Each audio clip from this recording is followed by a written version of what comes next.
Girlies in that awkward long bob stage, I've got you with an updated hair routine and we're gonna nail this. First thing, you're gonna wanna start with a good heat protectant. This one is Bumble & Bumble Hairdresser's Invisible Oil. We're going to curl our hair in 4 sections. So this is just going to be the bottom layer, really. It doesn't matter if the curl holds too well. It's going to give us a good base and start to the volume. The second part, we are going from just above the tip of the ear here and around. When I am curling, I am putting my wand at 390 because it's a higher heat. It's gonna hold better. Then you need it less time on your hair as well. The pieces closest to your face, you're going to want to curl away and make sure that your hair is flat against the barrel, like so. And for the next section, we're going every other.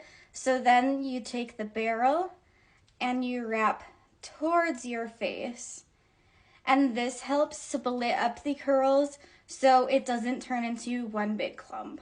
Third section, I go from about the tail end or even the arch of my eyebrow and around. So it is just the very top crown part left for the very end. And again, this section, we are just going every other. And I do about, I don't know, maybe 1.5 inch sections or so. You don't want them to be too big, otherwise it's just not going to hold as well. The smaller sections are going to give more dimension to your hair, but if you're on a time crunch, the bigger sections will do. Also, I always get asked, where did you get your wand? Honestly, I got mine at TJ Maxx. It's probably going on 8 years. But you can get it at Target, Amazon, go to your local TJ Maxx, and mine is the 3/4 inch. Personally, I might go up to a 1 inch or 1 1/4 inch soon, just because I want them to be a little bit looser, but this is just how I have been doing my hair as of late.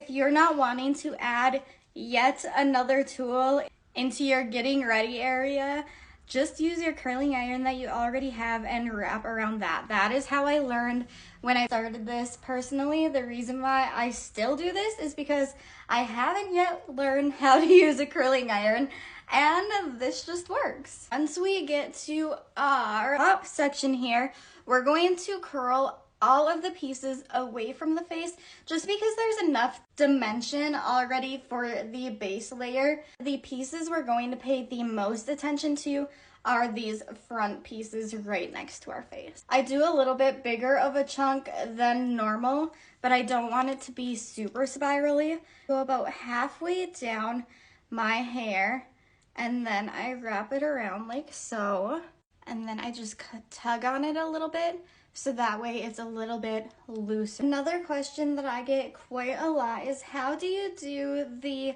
other side of your head? Take your wand just like normal, flip it upside down, you start and you wrap around so it is flat to the barrel.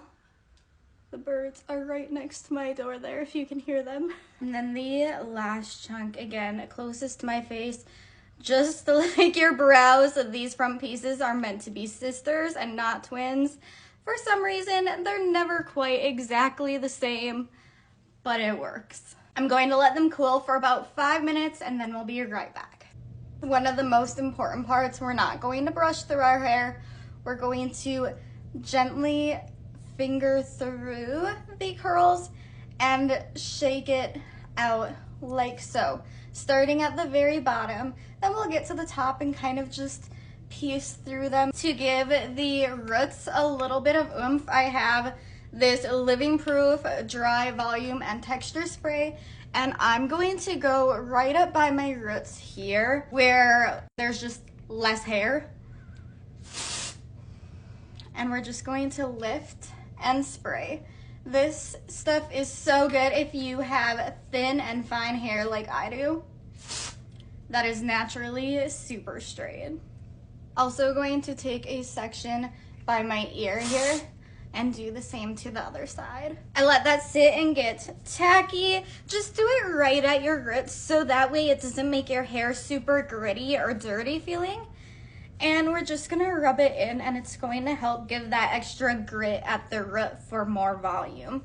Already so much more volume, but next, just for a little bit more and a bit more texture throughout, this stuff literally is almost like a hair perfume. It smells so good, and my husband throughout the day will be like, you smell good when I use this. So it is the Kenra Dry Texture Spray number 6, and this is the one that I go through and spray more so at the ends like this. And Kenra, their products just smell so stinking good, but this is by far my absolute favorite. So here we are, the finished look, and I hope you guys have a beautiful day.